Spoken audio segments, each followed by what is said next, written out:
جب حالات بہت کٹھن ہو گئے مکہ المکرمہ اور اللہ کی طرف سے ہجرت کا حکم آنے والا تھا، تو حضرت ابو بکر رضی اللہ تعالی عنہ کو حضور نے کہا کہ اے ابو بکر تیار رہنا، امر الہی کے آتے ہی ہم اس شہر کو چھوڑ دیں گے۔ اور پھر وہ وقت آیا کہ جب کفار نے حضور کے گھر کا محاصرہ کر لیا، آقا کریم علیہ السلام کو معاذ اللہ شہید کرنے کے ارادے سے ارد گرد جمع ہو گئے۔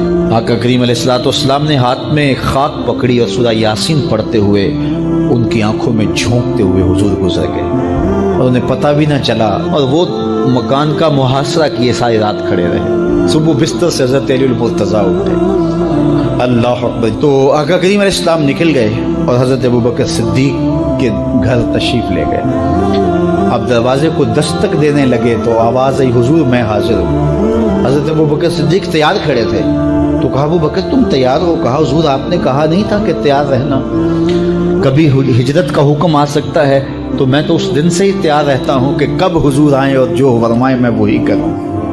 اور پھر وہاں سے لے کے حضور کو وہاں تک گئے، اور جبل سور کی چوٹی پر وہ غار ہے، اللہ اکبر، اس غار میں جانے سے قبل حضور کو باہر بیٹھنے کا کہا۔ عرض کی حضور ذرا میں غار کے اندر کے ماحول کا جائزہ لے لوں۔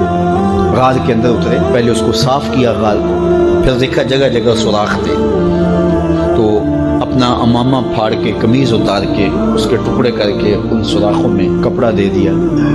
2 سوراخ ایک روایت کے مطابق، اور ایک روایت کے مطابق 1 سوراخ بچ گیا، اس میں اپنی ایڑی رکھ دی، اور پھر آواز دی جان عالم اندر تشریف لائی۔ تو آقا کریم علیہ السلام غار میں چلے گئے، تو سیدنا صدیق اکبر رضی اللہ تعالی عنہ نے اپنی گود میں آپ کا سر رکھا اور حضور لیٹ گئے۔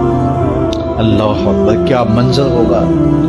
صدیق اکبر نے حضور کو دیکھا اور جی بھر کے دیکھا، اور ایسا دیکھا کہ کوئی اور شریک بھی نہیں تھا۔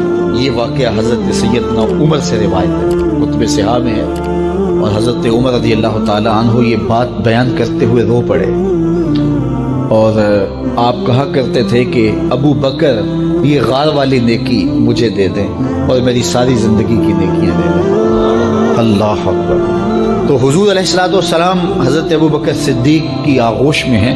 اب ہوا کیا کہ سانپ نے جب ہر راستہ مسدود پایا، تو خیر وہ اس راستے پہ پہنچا جہاں انسانی گوشت نظر آیا، تو سانپ نے پھر ڈنگ لگایا۔ سانپ کا ڈنگ اچانک، تو انسان تو کپ کپا کے رہ جاتا ہے، اچانک تو چیونٹی کاٹ جائے تو انسان کپ کپا کے رہ جاتا ہے، چھپکلی گر جائے اچانک تو بندہ اپنے وجود کو جو ہے وہ متوازن نہیں رکھ پاتا، تو نیچے سے سانپ اور وہ ڈنگ لگا رہا ہے۔ لیکن لفظ سنیے، یہ حضرت عمر کی روایت ہے کہ حضرت سیدنا صدیق اکبر نے اپنی ٹانگ کو جنبش نہیں آنے دی، مخافت ان یتنبہ رسول اللہ، اس ڈر سے کہ کہیں حضور بیدار نہ ہو جائے۔ ساری توجہ ادھر رہی، بے اختیار آنکھوں سے آنسو ڈھلک پڑے، درد کی شدت اتنی، اور آنسو گرے تو حضور کے رخسار پہ۔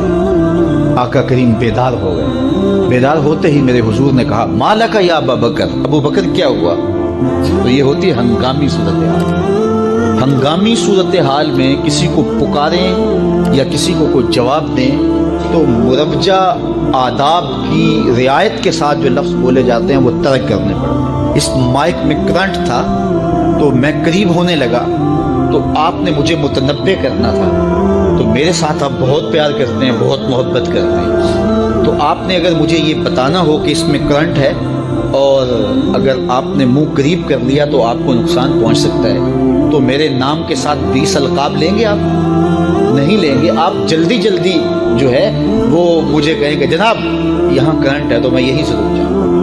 یہ تو ہے کہ آپ میرے لیے کر رہے ہیں، اور اپنے لیے کسی کو پکاریں تو پھر بھی یہی بات ہے۔ اللہ اکبر۔ اب حضور نے جب کہا نا مالک یا ابا بکر، ابو بکر کیا ہوا، تو اب ہنگامی صورتحال تھی نا، تو فوراً کہتے لدیخ تو ڈسا گیا، مجھے سانپ نے ڈس لیا، فوراً یہ کہتے نا۔ لیکن حضرت ابو بکر تیری محبت پہ قربان، کائنات میں آپ نے ایسا عاشق نہیں دیکھا ہوگا، سانپ ڈنگ پہ ڈنگ لگا رہا ہے اور ٹانگ شل ہو گئی ہے، زہر سرایت کر گیا ہے۔ حضرت ابو بکر نے جواب دیا، لدیغت فداک امی و ابی یا رسول اللہ، حضور میری ماں بھی آپ کے قدموں پہ قربان، میرا باپ بھی آپ کی راہوں پہ نچھاور، مجھے سانپ نے ڈس لیا ہے۔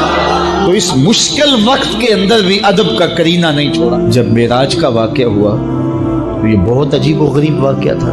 تو آقا کریم نے جب اعلان کیا کہ بتایا کہ اللہ نے یوں مجھے خلوتوں میں بلایا، تو قریش نے سمجھا کہ اس سے بڑھ کر اور موقع کیا ملے گا پراپیگنڈے کا۔ تو کہا ابو بکر کوئی نئی بات سنی ہے؟ کہا تم سنا دو۔ کہا اگر کوئی کہے کہ رات کی مختصر تنہائی میں مسجد حرام سے مسجد اقصیٰ تک پہنچا ہوں، پھر وہاں سے واپس بھی آ گیا ہوں، تو بات ماننے میں آتی ہے؟ آپ نے برجستہ کہا بالکل ماننے میں نہیں آتی۔ اتنے مختصر وقت میں مسجد اقصیٰ جائے اور پھر پلٹ کے بھی آ جائے، کم از کم 2 ماہ چاہیے۔ 1 مہینہ جاتے ہوئے لگتا ہے، 1 مہینہ آتے ہوئے لگتا ہے، کوئی چھو کے بھی آئے تو 2 ماہ چاہیے۔ تو سمجھا کہ لوہا خوب گرم ہو گیا، اب چوٹ ٹکانے پہ بیٹھے گئے۔ کہا ماننے میں نہیں نہ آتی؟ کہا بالکل نہیں ماننے میں آتی۔ تو کہا پھر تیرا یار ہی تو کہتا ہے۔ تو حضرت ابو بکر صدیق نے فرمایا وہ واقعی کہتے ہیں؟ کہا ہاں انہی کا کہنا ہے۔ تو حضرت ابو بکر بولے لئن قالہ فقد صدق فاصدق، اگر انہوں نے کہا ہے تو سچ کہا ہے، میں تصدیق کرتا ہوں۔ کہا ابھی تو تم کہہ رہے تھے کوئی کہے تو ماننے میں نہیں آتا، کہا کوئی کہے تو اب بھی نہیں مانوں گا، وہ اس سے بھی عجیب کہے تو مان لوں گا۔ اللہ اکبر۔ فبذالک سمی صدیق، علماء نے لکھا یہ وہ وجہ تھی جس کی وجہ سے آپ کو صدیق پکارا جاتا، معراج کی تصدیق کی اور صدیق کہلائے۔ صدیق تصدیق سے بھی ہے، اور ساری زندگی آپ نے جھوٹ زبان پہ نہیں آنے دیا۔ آپ کی طبع میں جو صداقت رچی بسی تھی، بلکہ ایک مشکل وقت آیا آپ پر، وہ جب حضور علیہ السلام کو اللہ کا حکم ہوا اور ہجرت کر کے حضور مکہ سے مدینہ کی طرف عازم سفر ہوئے، تو حضرت سیدنا صدیق اکبر رضی اللہ تعالیٰ عنہ ساتھ تھے۔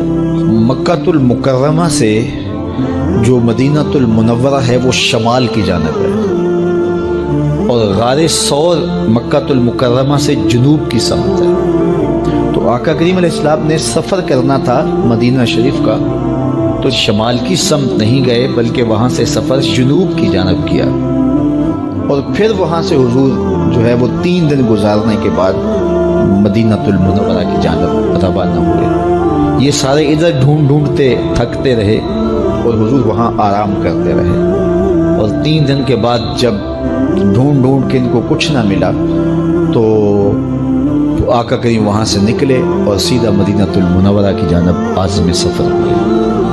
انہوں نے 100 سرخ اونٹ حضور کی گرفتاری کے لیے انعام رکھا ہوا تھا، تو مختلف قبائل کے لوگ حضور کو ڈھونڈنے کے لیے نکلے تھے کہ بہت بڑا انعام ہے، 100 سرخ اونٹ ملیں گے۔ ایسے لوگ بھی تلاش کر رہے تھے جو حضور کو جانتے نہیں تھے۔ تو راستے کے اندر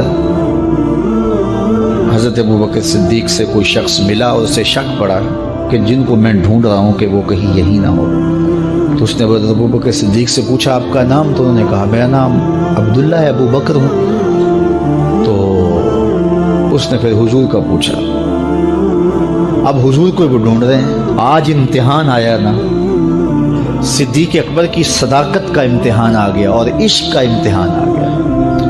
اگر کہیں یہ حضور ہیں تو عشق گوارا نہیں کرتا کہ یہ گرفتاری عمل میں آئے، اور اگر کہیں کہ یہ حضور نہیں ہیں تو ابو بکر صدیق کیسے رہیں گے؟ آج کل تو وہ سڑکیں بن گئی ہیں اور سائن لگے ہوئے ہیں، آپ اکیلے یہاں سے نکلیں تو جہاں جانا چاہیں خود جا سکتے ہیں۔ اس وقت تو پہاڑی راستے ہوتے تھے، یا تو لوگ قافلوں کے ساتھ چلتے تھے، اور اگر کسی کو ہنگامی طور پہ اکیلے جانا پڑتا تو وہ گائیڈ ساتھ لیتا جو راستے بتاتا، اس کو عربی میں ہادی کہتے ہیں، ہادی رہنما، گائیڈ جو راستہ بتاتا۔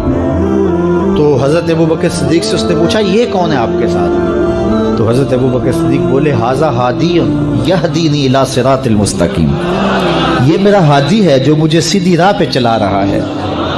تو وہ سمجھا یہ وہ والا ہادی ہے، لیکن حضرت ابو بکر صدیق دل و قلب و نگاہ کا مرشد قرار دے۔ جب حالات بہت کٹھن ہو گئے مکہ المکرمہ کے اور اللہ کی طرف سے ہجرت کا حکم آنے والا تھا، تو حضرت ابو بکر رضی اللہ تعالی عنہ کو حضور نے کہا کہ اے ابو بکر تیار رہنا، امر الہی کے آتے ہی ہم اس شہر کو چھوڑ دیں گے۔ اور پھر وہ وقت آیا کہ جب کفار نے حضور کے گھر کا محاصرہ کر لیا، آقا کریم علیہ السلام کو معاذ اللہ شہید کرنے کے ارادے سے ارد گرد جمع ہو گئے۔ آقا کریم علیہ السلام نے ہاتھ میں خاک پکڑی اور سورہ یاسین پڑھتے ہوئے ان کی آنکھوں میں جھونکتے ہوئے حضور گزر گئے اور انہیں پتہ بھی نہ چلا، اور وہ مکان کا محاصرہ کیے ساری رات کھڑے رہے۔ صبح بستر سے حضرت علی المرتضیٰ اٹھے، اللہ اکبر، تو آقا کریم علیہ السلام نکل گئے اور حضرت ابوبکر صدیق کے گھر تشریف لے گئے۔ اب دروازے کو دستک دینے لگے تو آواز آئی، حضور میں حاضر ہوں۔ حضرت ابوبکر صدیق تیار کھڑے تھے، تو کہا ابوبکر تم تیار ہو؟